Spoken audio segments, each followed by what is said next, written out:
La personne que vous aimez vous semble avoir changé du jour au lendemain, devenant distante et froide? Vous avez l'impression de marcher sur des œufs pour décoder ses humeurs et ses silences? Si vous avez déjà eu l'impression que vous jouez à un jeu dont vous ne connaissez pas les règles, alors cette vidéo pourrait remettre en question tout ce que vous pensiez savoir sur les relations.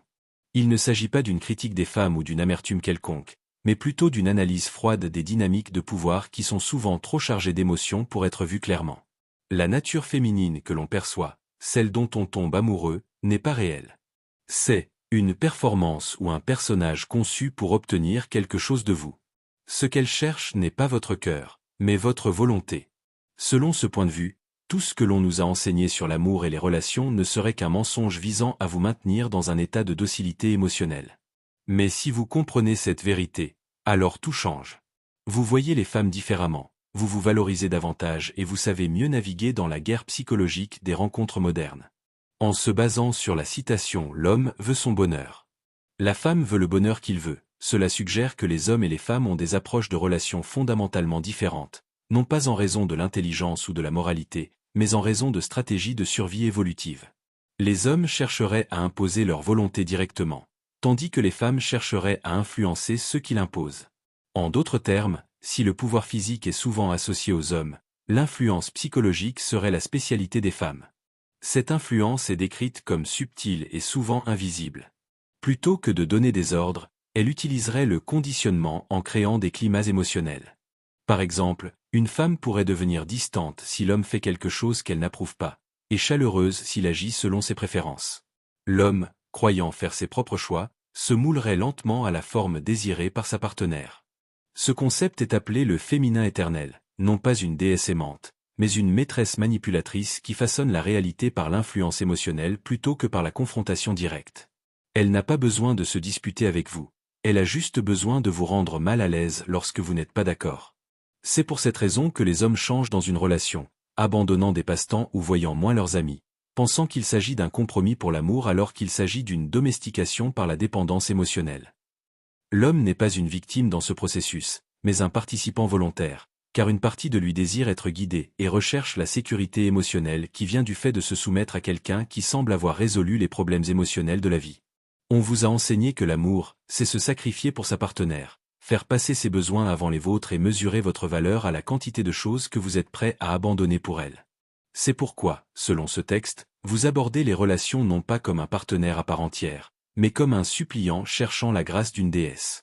De son côté, la femme accepte cette adoration, non pas par méchanceté, mais parce que, d'après l'auteur, la société lui a appris que c'est le fonctionnement normal d'une relation.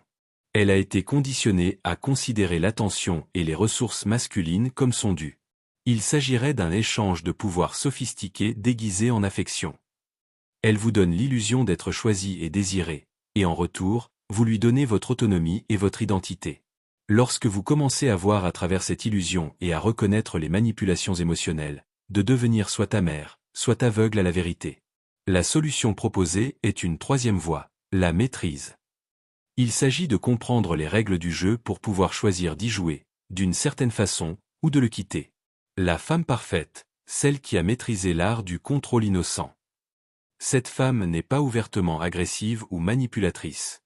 Elle ne donne jamais d'ordre direct, mais utilise la tyrannie morale en se montrant triste, déçue ou blessée lorsque vous n'agissez pas selon ses souhaits. La femme parfaite ne vous dit pas de ne pas voir vos amis, mais elle devient silencieuse et retirée lorsque vous mentionnez vos projets. Elle ne vous demande pas directement votre attention, mais se montre plus vulnérable précisément quand vous êtes concentré sur autre chose. Cette guerre émotionnelle est d'autant plus difficile à détecter que ses actions semblent venir d'un lieu d'amour et de bienveillance. Cette influence est bien plus puissante que la domination directe, car elle rend l'homme complice de sa propre soumission. Vous vous sentez protecteur plutôt qu'oppressé, nécessaire plutôt que manipulé, et aimé plutôt que contrôlé. Cependant, le résultat est un rétrécissement de votre monde, où vos décisions sont filtrées par la question « Comment cela va-t-il l'affecter ?» Pour sortir de cette dynamique, la solution proposée est de cesser de faire de l'état émotionnel de votre partenaire votre principale responsabilité. Lorsque vous développez cette force intérieure, la femme sentira immédiatement le changement. Sa réaction déterminera la véritable nature de votre relation. Si elle respecte votre nouvelle autonomie et devient une véritable égale, alors une relation saine peut exister. Mais si elle intensifie ses tactiques émotionnelles, c'est la preuve que la relation est basée sur la stratégie et non sur l'amour. La plus grande illusion, et la plus dangereuse, est de croire que si vous l'aimez et vous sacrifiez assez, elle cessera de vous tester. Vous croyez que l'instabilité émotionnelle, le besoin constant d'être rassuré et les drames de votre partenaire sont des blessures du passé que votre amour peut guérir. C'est ce qu'on appelle le complexe du sauveur, une idée selon laquelle l'amour consiste à soigner, sauver et compléter l'autre. Mais et si cette instabilité n'était pas une blessure, mais une stratégie de contrôle? Tant que votre partenaire est imprévisible, vous restez concentré sur la gestion de ses humeurs au lieu de poursuivre vos propres objectifs. Tant qu'elle a besoin d'être rassurée, vous lui êtes entièrement dévoué, et tant qu'elle se montre vulnérable, vous restez dans le rôle du protecteur. Certaines personnes, hommes et femmes, entretiennent inconsciemment leur propre instabilité émotionnelle pour garder le contrôle sur les autres. Elles ne veulent pas être guéries, car leur statut de personne blessée leur donne un avantage psychologique. Vous êtes attiré par les femmes endommagées non pas par compassion, mais parce que leur faiblesse vous donne l'impression d'être fort et important. Cette dynamique n'est pas de l'amour, mais de la codépendance. Vous avez besoin de vous sentir nécessaire, et elle a besoin d'être sauvée. Le résultat est un manque de développement psychologique pour les deux personnes, car vous êtes tous deux piégés dans ce fantasme de sauvetage. Que se passe-t-il si vous arrêtez d'essayer de la sauver? Si vous retirez votre énergie de la gestion de ses émotions et vous concentrez sur votre propre développement, vous allez avoir affaire à une escalade de drames et de crises. C'est ce qu'on appelle le grand test. Si vous tenez bon et refusez de revenir à votre ancien rôle de soignant émotionnel, l'un des deux scénarios suivants se produira. Elle va commencer à développer une véritable stabilité émotionnelle, car elle ne peut plus utiliser l'instabilité pour vous contrôler. Elle trouvera quelqu'un d'autre pour jouer le rôle du sauveur. C'est ainsi que vous pouvez distinguer une personne qui travaille réellement à sa guérison d'une personne qui utilise ses blessures comme des armes. La première respectera vos limites, tandis que la seconde vous punira pour avoir refusé de rester piégé dans son dysfonctionnement. Cette vidéo remet en question la conception moderne de l'amour romantique, où deux personnes fusionnent pour ne faire qu'une. Au lieu de cela, elle propose un concept basé sur l'idée de l'amour à distance, la capacité d'aimer et de respecter l'autre tout en gardant sa propre identité et sa force psychologique. Il ne s'agit pas d'être distant, mais d'être assez fort pour donner sans rien attendre en retour et recevoir sans devenir dépendant. Ce type d'amour est, selon l'auteur, menaçant pour ceux qui ont l'habitude de contrôler les autres par la manipulation. Lorsque vous aimez depuis ce lieu de force, tout change. Vous cessez de chercher à contrôler son comportement pour vous concentrer sur le vôtre. Vous ne la tenez plus pour responsable de votre bonheur, car vous assumez vos propres émotions. En la voyant comme un être humain à part entière, vous ne pouvez plus être manipulé par le retrait, le drame ou la culpabilité. Un homme qui est psychologiquement souverain est bien plus attrayant pour les femmes qui valorisent la croissance et un partenariat équilibré. Elles comprennent qu'une relation entre deux personnes fortes est bien plus enrichissante que la codépendance entre deux personnes faibles. Cela soulève une question essentielle.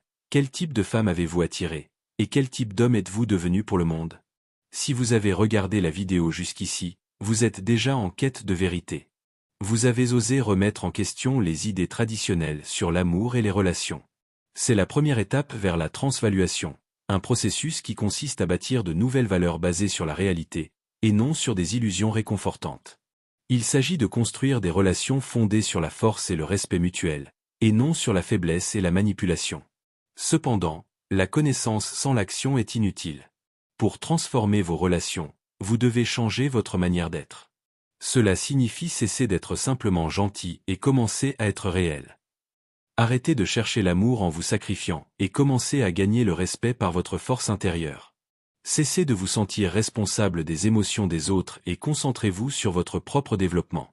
Cette transformation n'est pas facile. Elle vous force à abandonner le rôle de soignant émotionnel pour assumer celui de souverain psychologique. Vous devrez peut-être décevoir les femmes qui veulent vous garder sous leur contrôle et vous éloigner des relations basées sur le besoin. Mais la récompense en vaut la peine. En devenant cet homme, vous attirez des femmes qui vous choisissent librement, non pas parce qu'elles ont besoin de vous, mais parce qu'elles vous désirent en tant que partenaire solide.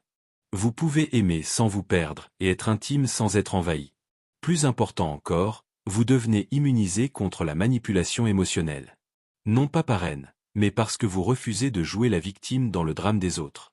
C'est ce que l'auteur appelle le surhomme, une personne qui se maîtrise tellement qu'elle ne peut plus être dominée par autrui. Ce changement de perspective bouscule tout le jeu de la séduction. Vous cessez de courir après les femmes et commencez à les choisir. Vous ne cherchez plus à prouver votre valeur, vous la démontrez simplement. Cela peut effrayer les femmes qui comptaient sur votre dépendance pour se sentir puissantes. Mais cela attire aussi celles qui sont prêtes pour un partenariat avec un homme mature et psychologiquement fort. Le choix vous appartient. Vous pouvez continuer à jouer l'ancien jeu, ou vous sacrifiez votre autonomie pour une illusion d'amour.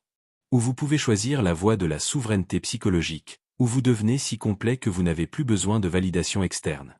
Ce chemin exige du courage, mais il mène à une liberté authentique, la liberté de la manipulation, du besoin d'être nécessaire et de l'amour codépendant. Que ferez-vous de cette connaissance? L'utiliserez-vous pour devenir amer ou pour devenir plus fort et plus capable d'un amour véritable? Le choix est entre vos mains.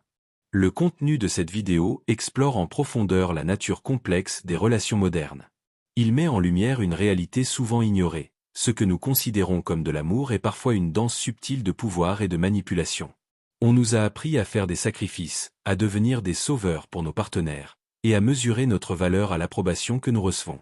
Mais en réalité, cela nous pousse à entrer dans les relations en tant que suppliants, piégés dans un cycle de codépendance. Cependant, il ne s'agit pas de blâmer ou d'accuser, mais plutôt d'éveiller la conscience. La vraie force ne réside pas dans la domination, mais dans la souveraineté de soi. C'est un chemin qui nous invite à cesser de nous sacrifier pour une illusion d'amour et à devenir psychologiquement complet. Un homme fort n'est pas celui qui a besoin d'être nécessaire, mais celui qui est si sûr de lui qu'il peut aimer sans se perdre et s'engager sans être contrôlé. La conclusion est claire. Pour construire des relations véritablement authentiques, il faut d'abord se transformer soi-même. Il est temps de mettre fin au jeu de manipulation émotionnelle et de choisir un chemin basé sur la force, le respect mutuel et l'autonomie. Ce n'est qu'en devenant complet par soi-même qu'on peut attirer un partenaire qui nous choisit librement, et non par besoin. La question finale est donc la suivante. Allez-vous continuer à jouer la victime dans un scénario qui ne vous sert plus, ou allez-vous embrasser le courage de devenir l'homme que vous êtes capable d'être?